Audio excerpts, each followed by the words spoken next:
El ministro Mañalich dice que la cifra de fallecidos en Chile por coronavirus es transparente y pública, y de esa manera le responde durante esta semana a una discrepancia que surgió con un informe emitido por Espacio Público.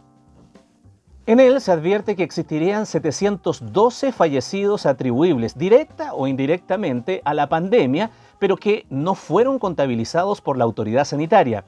El secretario de Estado dice que esa cifra no se ajusta a la realidad. Asegura Mañalich que es un error comparar fallecidos de diversos años con números absolutos y no teniendo en consideración la tasa de mortalidad. ¿Qué le dice Diego Pardau, el director del organismo? Lo corrige indicándole que el cálculo que se ha hecho es con ajuste por población para que, precisamente, la medición sea equivalente. La metodología usada, explican en Espacio Público, es una proyección de decesos esperados tomando como base las muertes ocurridas en esta época desde el 2013 hasta la fecha, haciendo los ajustes correspondientes. Y esa proyección luego se compara con los fallecimientos que oficialmente informa el Registro Civil. En las primeras semanas de abril, esa comparación dio como resultado que los datos entregados por la autoridad fueran inferiores a la proyección de fallecimientos que hizo Espacio Público, un resultado que los investigadores dicen era esperable porque con la menor movilidad producto de la cuarentena, la disminución de muertes asociadas, por ejemplo, a accidentes de tránsito es ostensible. De hecho, el promedio habitual es de 125 muertes al mes por esta causa en Chile. Sin embargo, a medida que se acercaba mayo, los números se revirtieron y el número de muertos informados por el Registro Civil se alejó 10 veces del margen de error de la proyección. Así, para Espacio Público, entre el 2 de abril y el 27 de mayo, la estimación del número de fallecimientos que pueden atribuirse directa o indirectamente a la pandemia es de 1.537. Una cifra mucho mayor que los 825 reportados por la autoridad a esa fecha. La diferencia de 712 sería porque la forma en que se cuentan las víctimas de la pandemia en Chile no logra incluirlas a todas. Y la pregunta entonces es, ¿hay un país que sume todas las víctimas posibles de COVID aún a riesgo de equivocarse y de sobreestimar el resultado? Y la respuesta es sí, se llama Bélgica.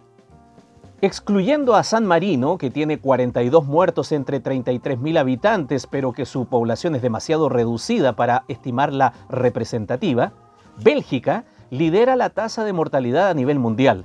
Tiene 826 decesos por cada millón de habitantes, declarando 9.566 muertes por el virus.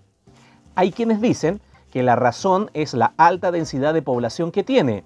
Pocas ciudades están separadas por más de 2 horas en auto. Sus 11,4 millones de habitantes conviven en un territorio que es similar en tamaño a la región del Maule en Chile, concentración idónea para la propagación del virus.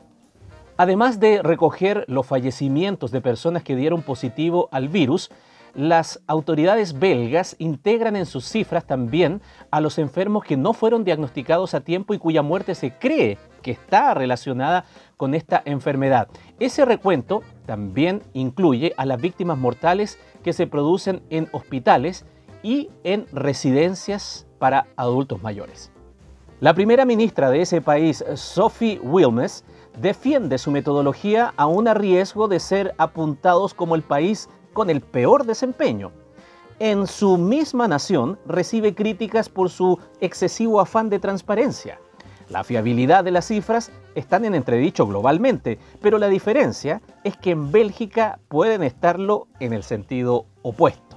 Aquí el ministro ya propuso y ya concretó, de hecho, una conversación con Espacio Público para comparar cifras, para comparar metodologías, y también le ha pedido a la Contraloría General de la República que audite las fuentes de información relacionadas con el coronavirus que alimentan los datos y los balances que entrega a diario a la opinión pública.